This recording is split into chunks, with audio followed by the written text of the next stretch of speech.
السميع العليم من الشيطان اللعين الرجيم. بسم الله الرحمن الرحيم. الحمد لله رب العالمين،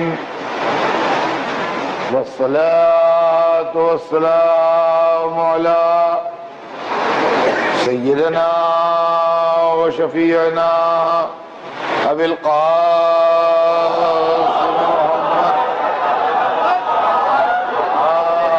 آله الطيبين الطاهرين المعصومين، ولعنة الله على أعدائهم أجمعين من يومنا هذا إلى يوم الدين. أما بعد فقد قال الله سبحانه تبارك وتعالى في كتابه المبين، وهو أصدق الصادقين: ولا تلبسوا الحق بالباطل وتكتموا الحق وأنتم تعلمون. صلوات بھیجیں محمد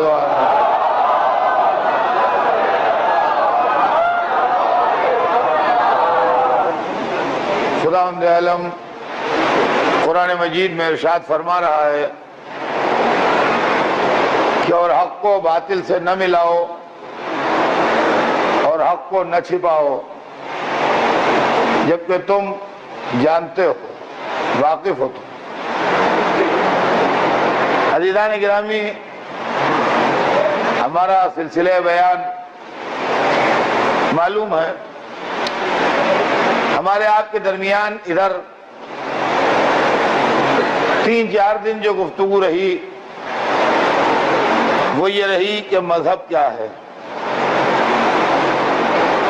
مذہب، میں بار بار یہ لفظ ریپیٹ کر رہا ہوں کہ مذہب انسانوں کو ملانے آیا ہے، انسانوں کو بانٹنے اور الگ الگ خانوں میں تقسیم کرنے نہیں آیا ہے. مذہب اس لیے آیا ہے کہ دنیا میں انسان مل جل کے رہ سکیں اور ایک ایسی سوسائٹی اور ایک ایسا سماج قائم ہو جس میں ظالم و مظلوم نہ ہو، یعنی کوئی کسی کا حق کھا جائے یا کسی کا حق کھا لیا جائے، ایسا نہ ہو، بلکہ جس کا جو حق اور جس کا جو حصہ ہے وہ اس کو انصاف اور ایمانداری کے ساتھ برابر سے مل جائے. مذہب کا مشن یہ ہے. مذہب یونٹی چاہتا ہے، اور اگر آپ تھوڑا غور کریں تو آپ کو اندازہ ہو جائے گا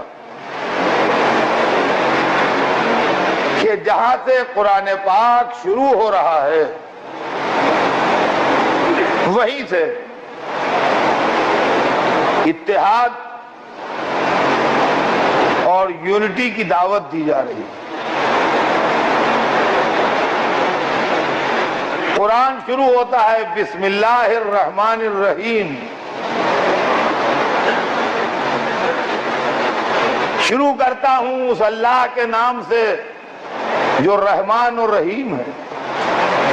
یہ رحمانیت اور رحیمیت کی خوشخبری اور رحمانیت اور رحیمیت کا مژدہ کسی ایک خاندان یا کسی ایک فیملی یا کسی ایک آدمی کے لیے نہیں ہے، بلکہ یہ پوری کائنات کے لیے ہے کہ اللہ رحمان و رحیم ہے، سب پر رحم کرنے والا ہے،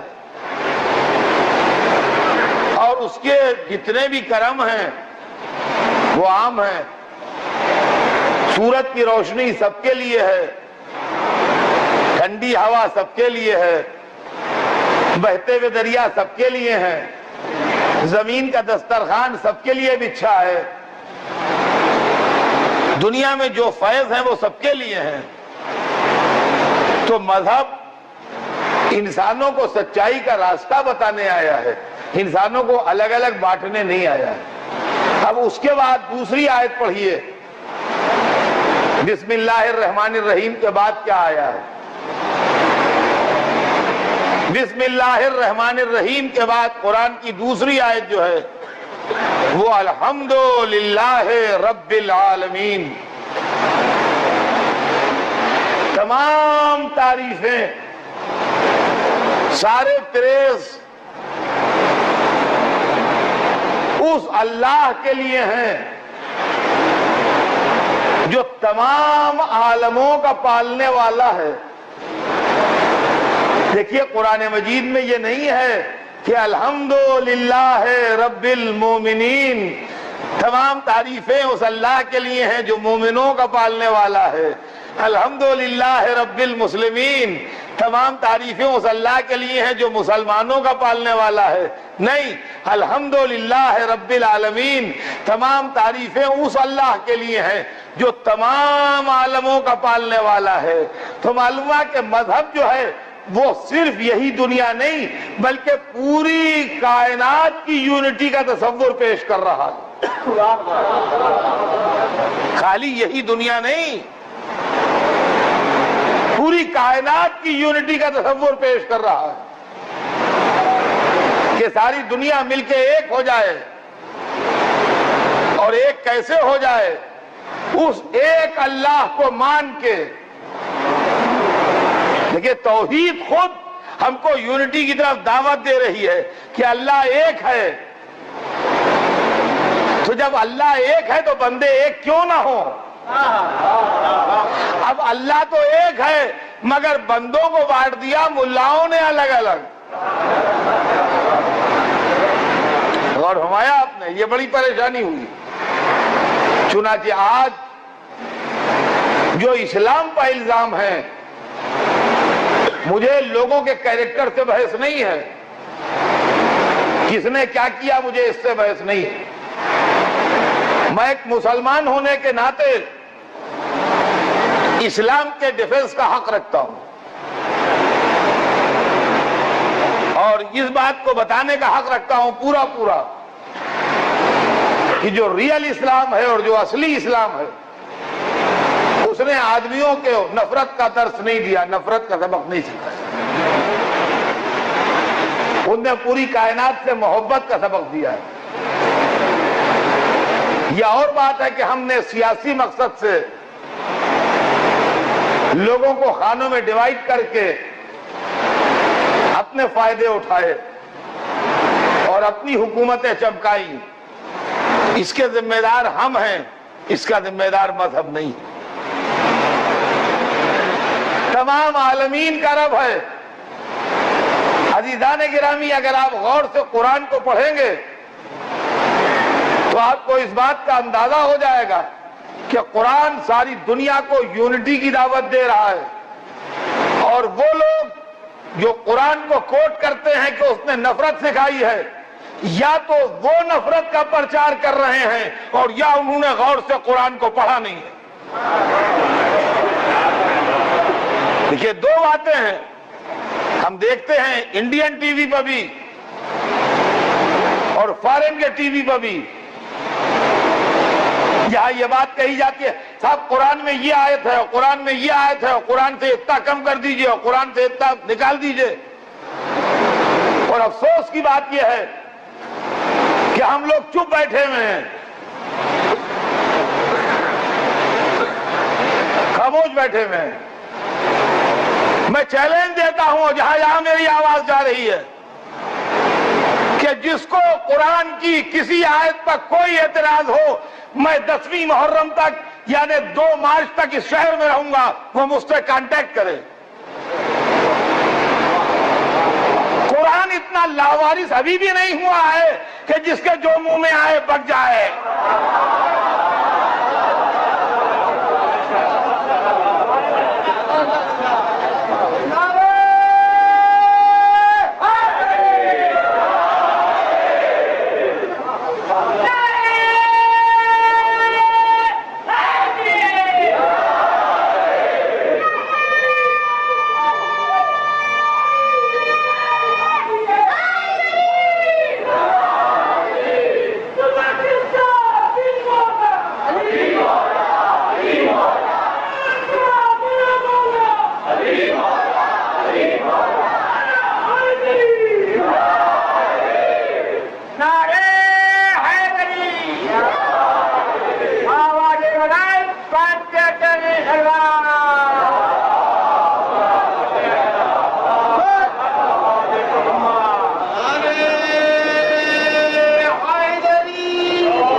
عزیزان گرامی، ہم اکثر و بیشتر یہ باتیں اخباروں میں دیکھتے ہیں، ٹی وی پر دیکھتے ہیں، ادھر ادھر دیکھتے ہیں، تو یا لوگ اپنے سیاسی مقصد حاصل کرنے کے لیے دنیا کی مختلف کمیونٹیز میں ڈسٹربنس پیدا کرنے کے لیے، انڈیا میں اپنے فائدے حاصل کرنے کے لیے، یا انڈیا سے باہر دوسرے ملکوں میں اپنے فائدے حاصل کرنے کے لیے اس طرح کی باتیں بکا کرتے ہیں۔ لیکن اگر پڑھا لکھا آدمی، اکیڈمک آدمی، کسی کو قرآن کے سلسلے میں کوئی بات کرنا ہو تو میں موجود ہوں، میں تیار ہوں، جس کا دل چاہے وہ اس سلسلے میں مجھ سے بات کرے۔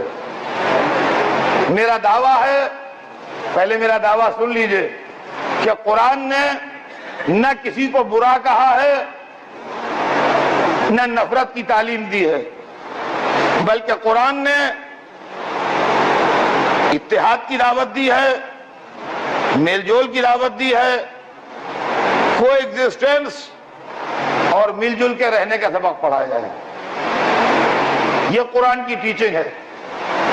جن صاحب کو اس سلسلے میں کوئی اختلاف ہو، یا ان کی سمجھ میں کوئی آیت نہ آ رہی ہو، یا کسی آیت کو وہ یہ سمجھ رہے ہوں کہ اس سے لڑائی جھگڑے کی بات قرآن کر رہا ہے، تو میں موجود ہوں۔ یہ مسجد بھی جانی پہچانی ہے، یہ علاقہ بھی جانا پہچانا ہے، یہاں بہت سے لوگ آتے ہیں مجلس میں، اس کا پتہ بھی ہر ایک بتا دے گا۔ یہی رہتا بھی ہوں، یہی پکتا بھی ہوں۔ میں تیار ہوں بات کرنے کے لیے، اس لیے کہ قرآن نے انسانوں کو عالمی برادری کے روپ میں دیکھا ہے۔ جب اللہ کا ذکر ہوتا ہے تو کہا جاتا ہے کہ اللہ رب العالمین ہے، یعنی تمام عالموں کا پالنے والا ہے۔ یہ نہیں کہا گیا کہ مسلمانوں کا پالنے والا ہے، یا عربوں کا پالنے والا ہے، یا مالداروں کا پالنے والا ہے، یا مولویوں کا پالنے والا ہے۔ نہیں، تمام عالمین کا پالنے والا ہے، جتنے عالم ہیں ان سب کا پالنے والا اللہ۔ اور جب اللہ کے رسول کا تذکرہ ہوا تو اس کے لیے بھی یہی لفظ استعمال ہوا، وَمَا أَرْسَلْنَاكَ إِلَّا رَحْمَةً لِلْعَالَمِينَ، اور ہم نے آپ کو نہیں بھیجا مگر عالمین کے لیے رحمت بنا کے۔ تو اللہ رب العالمین ہے، رسول رحمت للعالمین ہے، نفرت کا سوال ہی کیا؟ ارے میرے دوستو، کبھی سوچیے آپ اور اس مسئلے کو غور کیجئے کہ اسلام وہ دین ہے اور اسلام وہ مذہب ہے جس کا اللہ رب العالمین ہے اور جس کا رسول رحمت للعالمین ہے، سارے عالم کے لیے رحمت، تمام عالموں کے لیے رحمت۔ تو اب یہ تصور کہ اسلام نفرت سکھاتا ہے یا اسلام یہ کرتا ہے وہ کرتا ہے، یہ غلط ہے۔ ہاں، ہو سکتا ہے کہ سیاست نے نفرت کے بیج بوئے ہوں تو اس کا تعلق اسلام سے نہیں ہے۔ ہو سکتا ہے حکومتوں نے نفرت کی باتیں کی ہوں تو اس کا تعلق اسلام سے نہیں ہے۔ ہو سکتا ہے اپنا تاج و تخت بچانے کے لیے انسانوں کو الگ الگ ڈیوائیڈ کیا گیا ہو تو اس کا تعلق اسلام سے نہیں ہے۔ ہم صرف اور صرف اور صرف ریلیجن کی بات کرتے ہیں، ہم نہ پالیٹکس کی بات کرتے ہیں، نہ بادشاہت کی بات کرتے ہیں، نہ کنگڈم و امپائر کی بات کرتے ہیں، نہ حکومت و سلطنت کی بات کرتے ہیں۔ ہم سے جو بات کرے وہ مذہب کی بات کرے، ہم بات کرنے کے لیے تیار ہیں۔ اور یہ بھی سمجھ لیجئے کہ یہ بھی طے ہے کہ ہم بولیں گے تو یا اللہ کے لیے جس نے ہمیں بنایا ہے، یا رسول کے لیے جس نے ہمیں دین بتایا ہے، یا اہل بیت کے لیے جنہوں نے دین بچایا ہے؟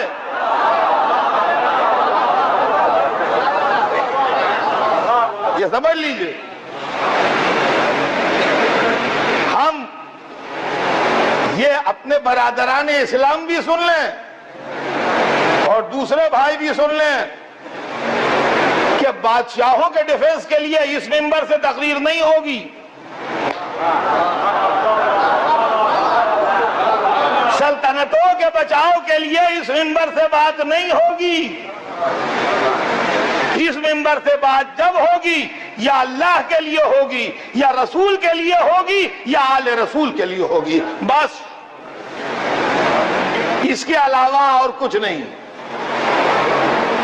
اس کے علاوہ جو جیسا ہے اپنے کیریکٹر کے آئینے میں خود ہی دکھائی دے گا ہم کون، ہم کون بولنے والے۔ جو اچھا کرے گا اچھا کہا جائے گا، جو برا کرے گا برا کہا جائے گا۔ اس کے لیے کس کس کی طرف سے بولیے گا، کس کی طرف سے لڑیے گا، یہ ہے معاملہ میرا۔ تو قرآن مجید کے اوپر ایک الزام یہ ہے کہ اس نے یہودیوں کو برا کہا۔ یہودی حضرات خفا ہیں، کہتے ہیں قرآن نے ہمیں بہت برا کہا۔ قرآن سے کرسچین حضرات بھی خفا ہیں، کہتے ہیں قرآن نے ہمیں بھی برا کہا۔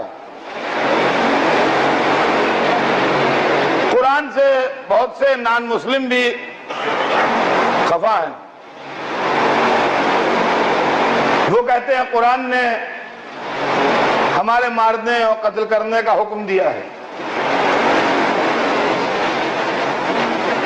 عزیزان گرامی، ایسی کوئی بات نہیں ہے، ایسی کوئی بات نہیں ہے۔ میں جو پڑھ رہا ہوں یہ کسی بچے کی تقریر نہیں ہے، یہ کسی جذباتی نوجوان کی تقریر نہیں ہے۔ جہاں جہاں میری آواز جا رہی ہو، میں اپنے آڈینس سے، اپنے سننے والوں سے ایک دفعہ ہاتھ جوڑ کے التماس کرتا ہوں کہ آپ پوری سیریس ہو کے میری بات سننے کی کوشش کریں کہ میں کیا کہتا ہوں۔ قرآن اسلام کی کتاب ہے، اسلام جو دین ہے اس کی سرکاری کتاب قرآن مجید ہے۔ قرآن مجید اللہ کا کلام ہے، کسی انسان کا کلام نہیں ہے۔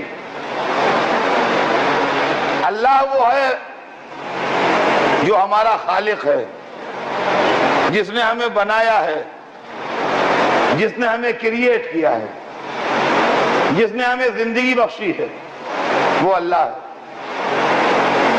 اگر ایک باپ کو حق ہے کہ وہ اپنے بیٹے کے غلط طور طریقے، غلط چال چلن، بری عادتوں اور برے اخلاق کو سنوارنے کے لیے اس کو متوجہ کرے کہ تم ایسا نہ کرو، تم ایسا نہ کرو، تم ایسا نہ کرو، تم ایسا نہ کرو، تو اس کا مطلب یہ نہیں ہے کہ باپ بیٹے کا دشمن ہے یا باپ بیٹے کے خلاف پروپیگنڈا کر رہا ہے، بلکہ باپ یہ چاہتا ہے کہ اس کا بیٹا یا اس کے بیٹے اخلاق، انسانیت، کیریکٹر، تعلیم، تربیت کے اعلیٰ معیار پر فائز ہوں، تاکہ ہر ایک ان کی تعریف کرے اور وہ چال چلن، طور طریقے میں ان کے برائی نہ پیدا ہو کہ جس کی وجہ سے زندگی میں ان کو پرابلمز آئیں یا مشکلات ہوں۔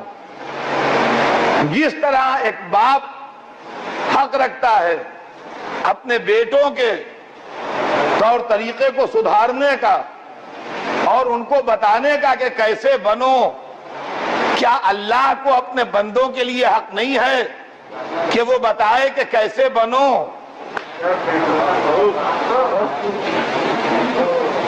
اور اگر لڑکے گڑبڑ کریں تو کیا باپ کو یہ حق نہیں ہے کہ ان کو ڈانٹے؟ تو اگر بندے گڑبڑ کریں تو کیا اللہ کو حق نہیں ہے کہ انہیں ڈانٹے؟ آپ غور فرمائیے. قرآن نے نہ یہودی کی حیثیت سے کسی یہودی کو برا کہا ہے. چیلنج ہے میرا، پوری اسٹڈی کے بعد بول رہا ہوں، ایسے نہیں بول رہا ہوں. قرآن نے یہودی کی حیثیت سے کسی یہودی کو برا نہیں کہا ہے. قرآن نے عیسائی کی حیثیت سے کسی عیسائی کو برا نہیں کہا ہے. قرآن نے کافر کی حیثیت سے کسی کافر نان مسلم کو برا نہیں کہا ہے. قرآن نے انسان کے برے کیریکٹرز کی مذمت کی ہے. قرآن نے مسلمانوں کو بھی ان معنوں میں برا کہا ہے. غور فرمایا آپ نے؟ خالی نان مسلمز کی بات نہیں ہے، قرآن نے مسلمانوں کو بھی برا کہا ہے، قرآن نے نان مسلمز کو بھی برا کہا ہے، قرآن نے یہودیوں اور عیسائیوں کو بھی برا کہا ہے، لیکن ان کے کیریکٹر کی بنیاد پر. یعنی کوئی لڑکا چوری کر رہا ہے تو ہم نے کہا چوری نہ کرو، چوری بری چیز ہے. تو اگر وہ لڑکا مسلمان ہے تو کیا یہ بات صحیح ہے کہ آپ مسلمان کو چور کہہ رہے ہیں؟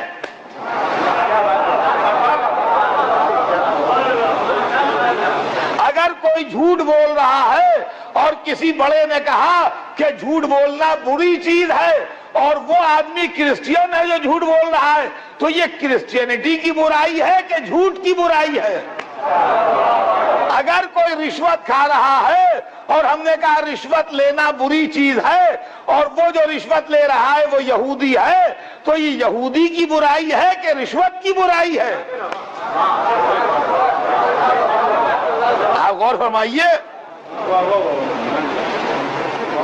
معاملے کو ٹویسٹ کیا سیاست نے اور بگاڑا. قرآن نے یہودیوں کے پیغمبر حضرت موسیٰ کی جتنا تذکرہ کیا ہے اور جتنی پوٹینشل الفاظ میں اور زوردار الفاظ میں تعریف کی ہے، اتنی شاید ان کی اپنی کتاب میں نہ ہو. قرآن نے حضرت عیسیٰ کی جتنی تعریف کی ہے اور جتنی مدح کی ہے اور جتنی ان کی اور ان کی والدہ گرامی کی شان بیان کی ہے، شاید ان کی کتاب میں نہ ہو. قرآن نے ان کی کتابوں تورات و انجیل کو نور کہا ہے، رحمت کہا ہے، ہدایت کہا ہے. اب آپ کیا چاہتے ہیں؟ لیکن قرآن نے ان کی مذمت کی ہے کہ جو اپنی کتابوں کو موقع پرستی کے لحاظ سے بدل دیتے ہیں اور اس کے اندر ایڈیشن الٹریشن کر کے اپنا مطلب پورا کرتے ہیں. تو یہ کیریکٹر کی برائی ہے، یہودی کی برائی نہیں ہے. یہ کیریکٹر کی برائی ہے، عیسائی کی برائی نہیں ہے. حالات آدمی کو مجبور کرتے ہیں کہ وہ ان چیزوں کو سوچے. ان حالات نے میری تھنکنگ پر بھی اثر ڈالا اور ڈالنا چاہیے. نیو یارک میں مجھ سے ایک یہودی جرنلسٹ نے سوال کیا کہ آپ کیا جمعے کے پریئر میں ہر جمعے کو یہودیوں کی برائی ہوتی ہے؟ آپ سورہ جمعہ کی آیتیں پڑھیے، مثل الذین حملوا التوراۃ ثم لم یحملوها، اور ہم کو نہایت توہین آمیز الفاظ میں یاد کیا جاتا ہے اور ہم کو گدھا کہا جاتا ہے اس کے اندر.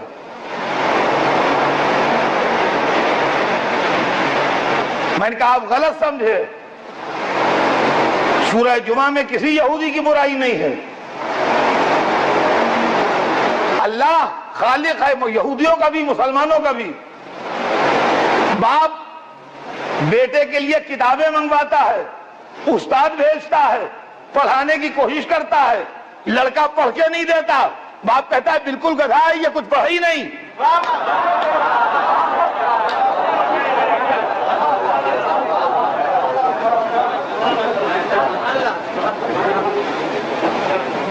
تو یہ لڑکے کی برائی نہیں ہے, اس کے ناخواندہ رہ جانے اور نہ پڑھنے کی برائی ہے. قرآن کہہ رہا ہے جن کو تورات دی گئی اور تورات کو نہ اٹھا سکے اور اس سے کوئی فائدہ نہ اٹھا سکے, ان کی مثال ایسے ہی ہے جیسے گدھے پر کتابیں لدی ہوئی ہوں. اور ہم نے کہا اس کے بعد کی آیتیں پڑھیے جو مسلمانوں کی مذمت میں ہے کہ جب یہ کوئی تجارت یا کھیل کود کی چیز دیکھیں گے تو آپ کو چھوڑ کے بھاگ جائیں گے. ہم نے کہا جمعہ پڑھنے والوں کی بھی تو برائی ہے, یہ کیوں نہیں کہتے؟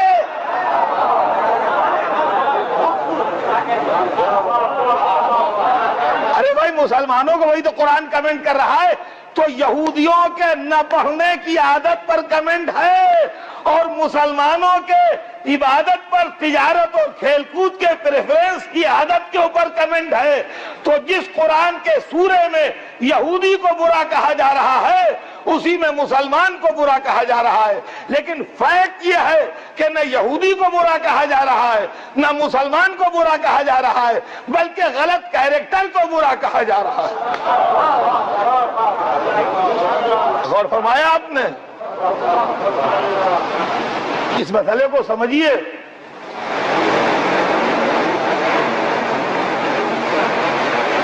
بار بار جس کے ساتھ احسان کیا جائے, جس کے ساتھ نیکی کی جائے, جس کو تعلیم دی جائے, جس کو رتبہ دیا جائے اور اس کے بعد بھی وہ کسی قابل نہ بنے, تو بزرگ کو غصہ آئے گا کہ نہیں آئے گا؟ قرآن مجید نے ان یہودیوں کی جو اللہ کو مانتے ہیں, قیامت پر یقین رکھتے ہیں, ان عیسائیوں کی جو اللہ کو مانتے ہیں اور قیامت پر یقین رکھتے ہیں, ان نان مسلمز کی جو اللہ کو مانتے ہیں اور قیامت پر یقین رکھتے ہیں, اور ان مسلمانوں کی جو اللہ کو مانتے ہیں اور قیامت پر یقین رکھتے ہیں, تعریف کی ہے. آیت دیکھنا ہو تو میں دکھا دوں گا. میں حافظ نہیں ہوں, زبانی آیتیں اسی لیے نہیں پڑھتا ہوں کہ غلطی کا امکان رہتا ہے, لیکن جس آیت کو کہیے میں اب ریفرنس سب کے نوٹ ہیں, میں آپ کو دکھا سکتا ہوں. تو قرآن مجید نے یہودیوں اور عیسائیوں کو سورہ آل عمران کی 64ویں آیت میں اتحاد کی دعوت دی ہے اور کہا ہے اے یہودیوں اور اے عیسائیوں,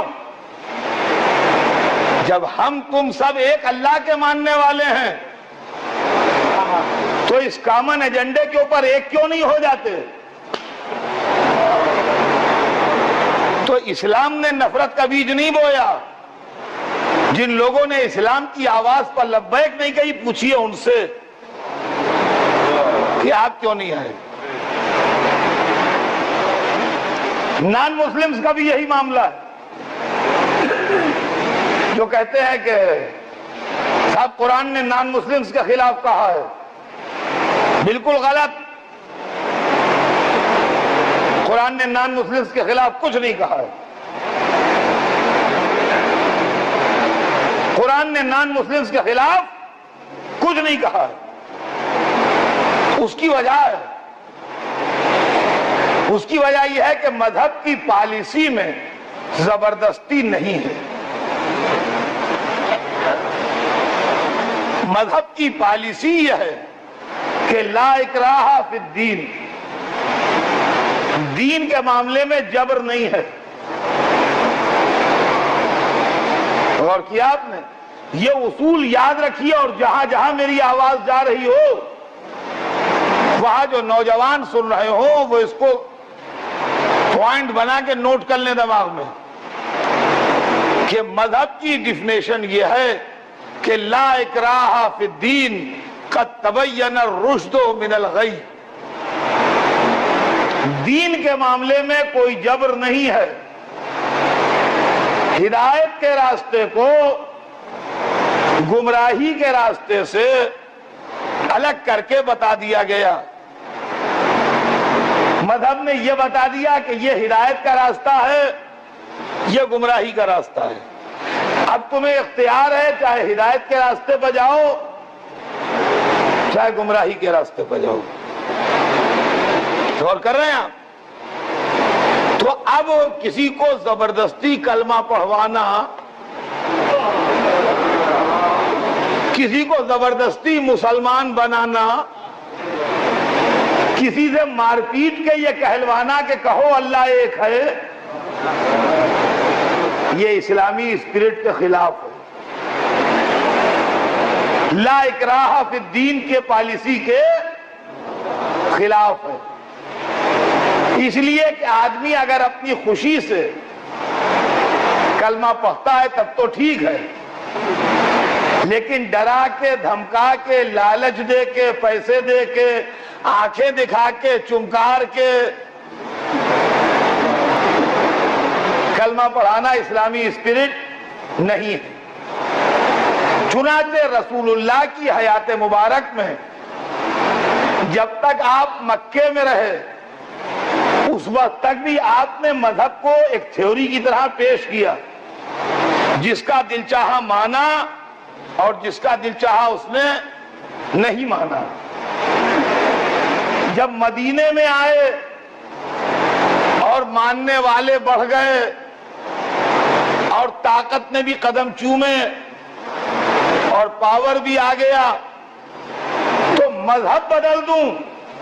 اگر آپ ایک واقعہ دکھا دیں کہ رسول نے کسی کے پاس 10-20 تگڑے آدمی بھیجے ہوں کہ فلاں کو پکڑ لاؤ، اس نے ابھی تک ہماری بیعت نہیں کی ہے، فلاں کو گرفتار کر لاؤ، اس نے ابھی ہماری بیعت نہیں کی ہے، رسول یہ نہیں کر سکتے تھے. اس لیے کہ لا اکراہ فی الدین، دین کے معاملے میں جبر نہیں ہے. تو چونکہ دین کے معاملے میں جبر نہیں ہے لہذا جو خود سے آئے اس کا راستہ روکا نہیں جائے گا، اور جو نہیں آئے زبردستی بلایا نہیں جائے گا. اور دیکھیے یہی معاملہ ہے کہ جو بعض لوگ کنفیوز ہو کے پوچھتے ہیں کہ علی کے پاس تو ذوالفقار تھی، وہ تو شیر خدا تھے، اپنے حق کے لیے لڑے کیوں نہیں؟ لا اکراہ فی الدین، علی دین کے رہبر تھے، طاقت کہے کے لیے استعمال کرتے. اور فرمایا آپ نے، اور اسی لیے عزیزان گرامی کربلا جو ہے وہ صبح قیامت تک کے لیے روشنی بخش رہی ہے. کربلا میں چلیے تو سمجھ میں آتا ہے کہ ایک طرف یزید کا لشکر آ رہا ہے اور چلا ہی آ رہا ہے، یہاں تک کہ نویں محرم کو زمین کربلا بھر گئی اور گنجائش نہیں رہی. تو یہ لشکر کہے کے لیے آ رہا ہے؟ کیا یہ حسین پر دباؤ ڈالنے آ رہا ہے کہ بیعت کر لیں؟ یہ حسین پر دباؤ ڈالنے آ رہا ہے کہ بیعت کر لیں؟ تو اگر دین ہے تو دباؤ کیسا؟ اگر دین ہے تو دباؤ کیسا؟ تو یزید نے لشکر بھیج کے بتایا کہ اس کے پاس سیاست ہے، دین نہیں. یزید نے لشکر بھیج کے بتایا کہ اس کے پاس سیاست ہے، دین نہیں. اور شب عاشور حسین نے گردنوں سے بیعت اٹھا کے بتایا کہ دین یہ ہے. صلوات بر محمد.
سنیے ذرا غور سے اس مسئلے کو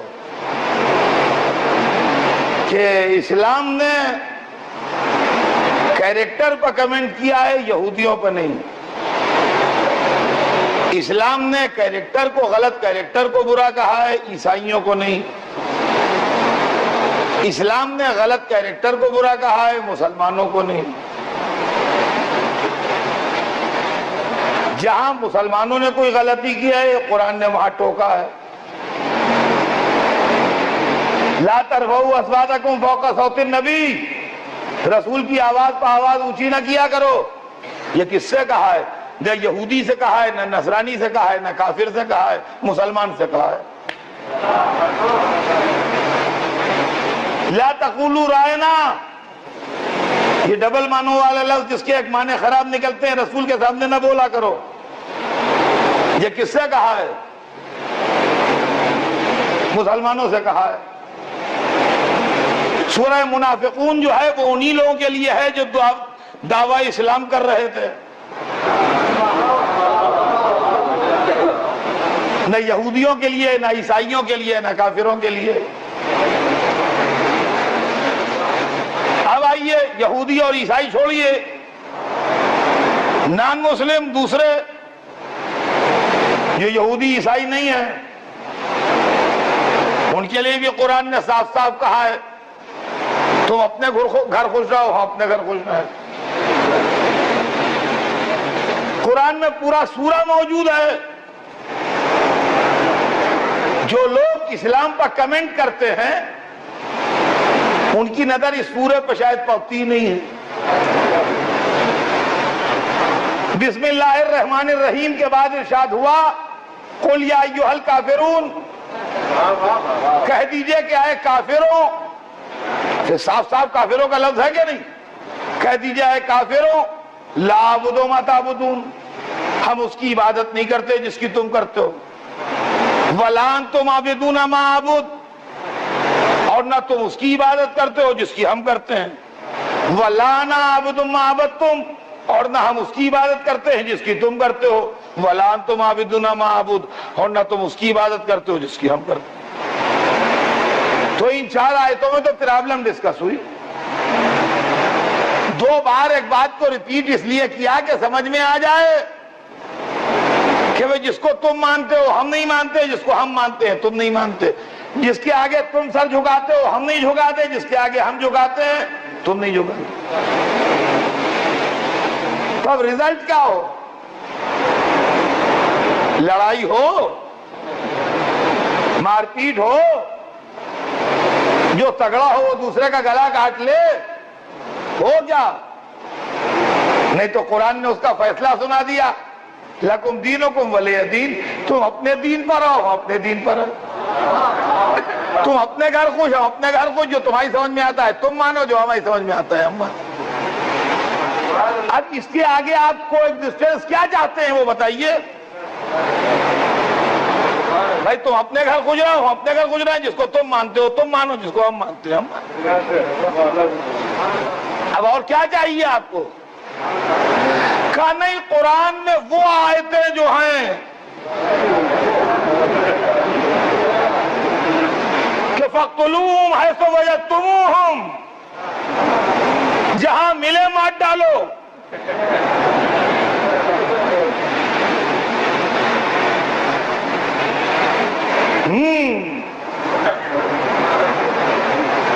بالکل ہیں، ہم نے پڑھی ہیں اور سب نے پڑھی ہیں، اور جان بوجھ کے غلط مطلب نکال رہے ہیں۔ قرآن میں جن لوگوں کے قتل کرنے کی بات کہی گئی ہے اور جن سے کہا گیا ہے کہ بدلہ لو، اور جن کے لیے کہا گیا ہے کہ ان کو زندہ نہ چھوڑو، وہ ہیں کہ جو دہشت گرد ہیں، جنہوں نے مسلمانوں کو ستایا ہے، جنہوں نے 55°C ٹمپریچر میں مکے کی دھوپ میں جلتے ہوئے پتھروں پر انسانوں کو لٹایا ہے اور نیزوں سے کوچ کوچ کے مار ڈالا ہے، ان قاتلوں، ظالموں، دہشت گردوں کے لیے قرآن کہتا ہے جہاں ملے انہیں نہ چھوڑو۔ تو آج دنیا کا کون سا مہذب معاشرہ اور کون سی سویلائز سوسائٹی ہے جو آتنکوادیوں کی طرف سے بولے اور دہشت گردوں کی طرف سے لڑے؟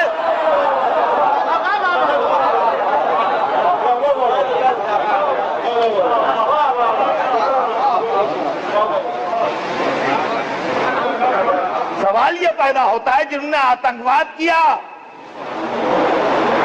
جنہوں نے دہشت گردی کی، جنہوں نے بچوں کو مار ڈالا کوچ کوچ کے، جنہوں نے عورتوں کو مار ڈالا، اسلام کے مشہور صحابی حضرت عمار یاسر کے ماں اور باپ دونوں بوڑھے،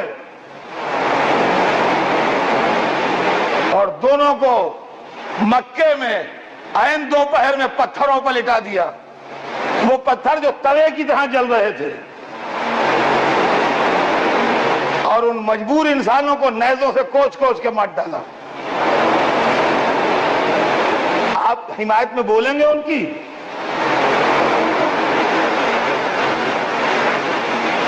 جنہوں نے انسانیت کو ستایا ہے، جنہوں نے دہشت گردی کی ہے، جنہوں نے کانسپریسی کی ہے، جنہوں نے سازشیں کی ہیں، ان کے خلاف ہے اسلام، اور ان کے خلاف دنیا کا ہر مہذب معاشرہ ہے،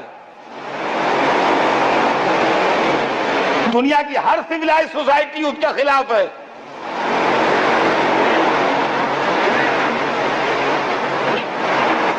جو صاحب ہمارے ملک میں کوئی آن کے دہشت گردی کرے ہم برداشت نہیں کر سکتے، تو اسلام کہے کو برداشت کرے گا کہ کسی کو مارے، کسی کو قتل کرے، کسی کو کاٹے، اور اس کے بعد ان کو آزاد گھومنے دو؟ تو دہشت گردوں، ٹیررسٹوں، آتنکوادیوں کے لیے ہیں وہ آیتیں، عام لوگوں کے لیے نہیں ہیں۔ عام لوگوں کے لیے یہ آیت ہے جو میں نے پڑھی، لکم دینکم ولی دین، ہم اپنے دین پر ہیں تو اپنے دین پر ہو۔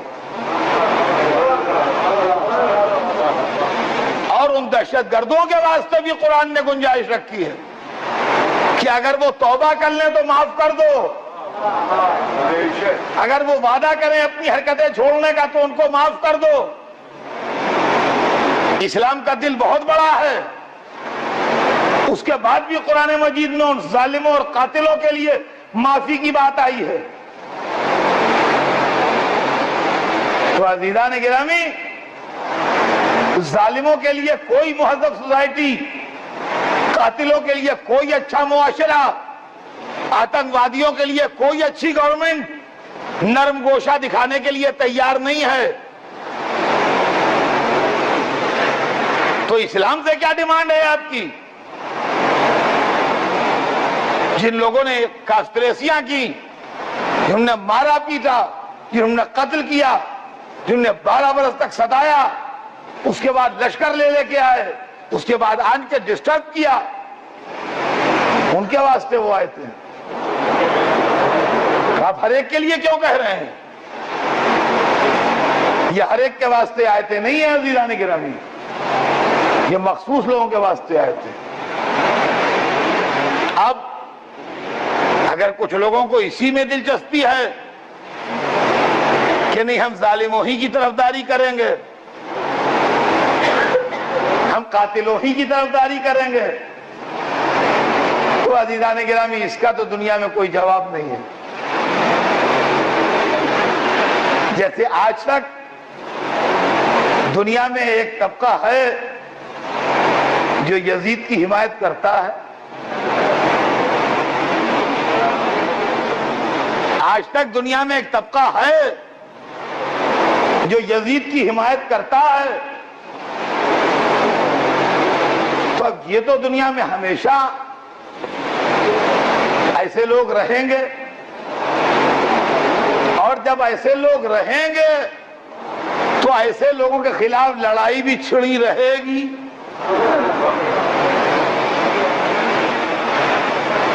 بات تو اب کل آگے بڑھے گی. مجھے آج جتنا کہنا تھا میں نے کہہ دیا، لیکن ایک بات کہے بغیر آج اپنی بات تمام نہیں کروں گا کہ دنیا کی مہذب قومیں اور دنیا کی عزت دار قومیں جو اپنے وجود کا احساس رکھتی ہیں، ان کے ساتھ اگر کوئی زیادتی ہوتی ہے تو وہ انتقام لینے کی بات کرتی ہیں.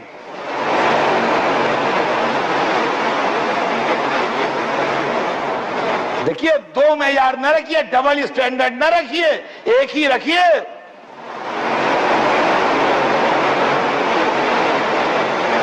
دنیا کی وہ قومیں جو مہذب کہلاتی ہیں، وہ قومیں جو آج سویلائزیشن کی جان کہلاتی ہیں، ان کے ساتھ بھی اگر کوئی زیادتی کرتا ہے تو وہ ریونج اور انتقام کی بات کرتے ہیں، معاف نہیں کر دیتے ہیں. تو آپ ڈبل اسٹینڈرڈ کیسے رکھیں گے؟ امریکہ ورلڈ ٹریڈ سینٹر پر حملے کو نہیں بھلا پا رہا ہے. امریکہ ورلڈ ٹریڈ سینٹر پر حملے کو نہیں بھلا پا رہا ہے اور کہتا ہے کہ ہم دہشت گردوں سے انتقام لے کے رہیں گے. اب آئیے کھل کے بات کی جائے، اشاروں میں کیا.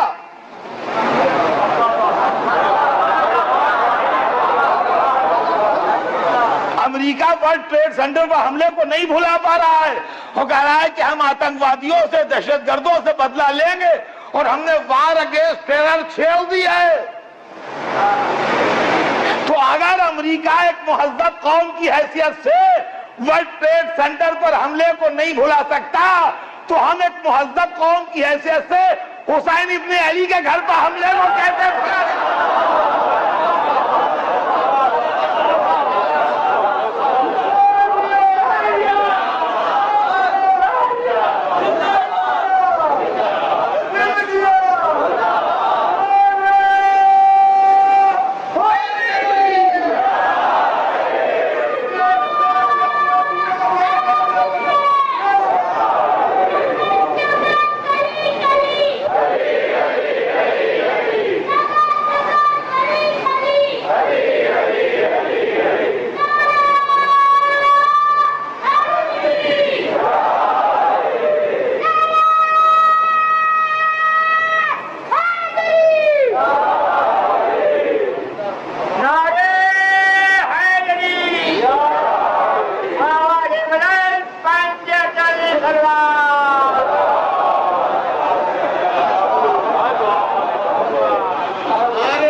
جب ان کے بعد حملہ ہوا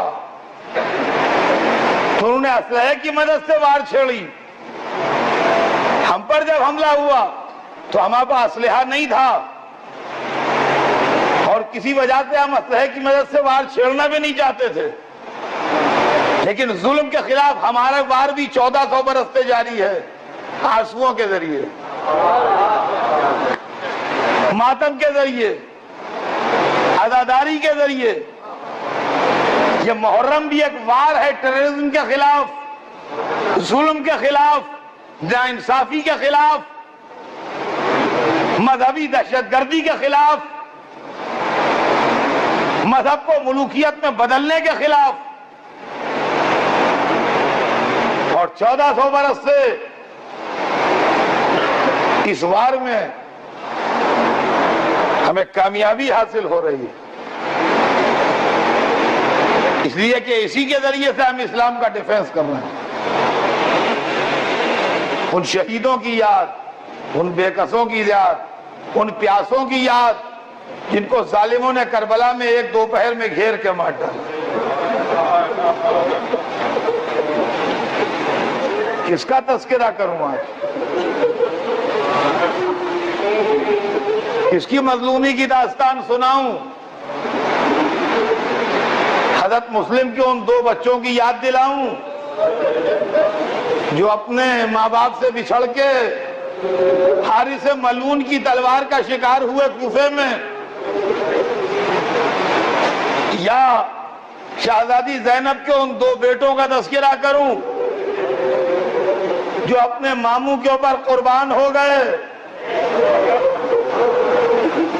اور اس شان سے لڑے کہ صبح قیامت تک ان کی لڑائی اور جہاد یادگار رہ جائے گا. بقول میر انیس کہ تم کیوں کہو کہ لال خدا کے ولی کے ہو, فوجیں پکارے خود کے نواسے علی کے ہو. یا حسین کے ان ناصروں کو یاد دلاؤں جو ظہر کے وقت سینے پر تیر روکتے رہے اور حسین نماز پڑھتے رہے. مشکل سے 10 راتیں ہوتی ہیں, کس کس کا ماتم کیا جائے اور کس کس کا ماتم نہ کیا جائے.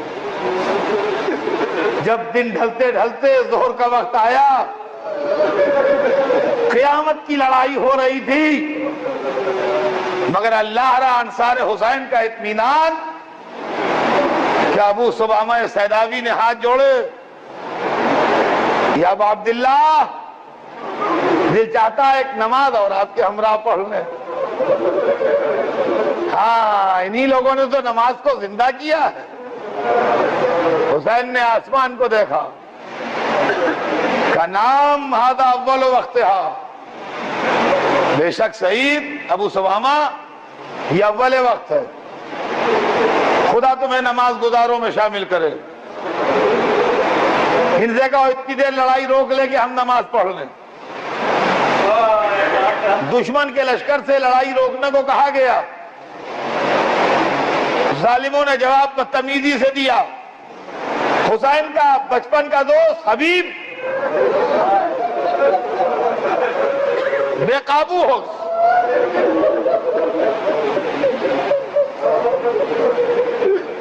جس نے بدتمیزی کی تھی اس پر اب جو حملہ کیا تو تاریخ کہتے ہیں ایک حملے میں وہ گھوڑے سے نیچے تھا. اور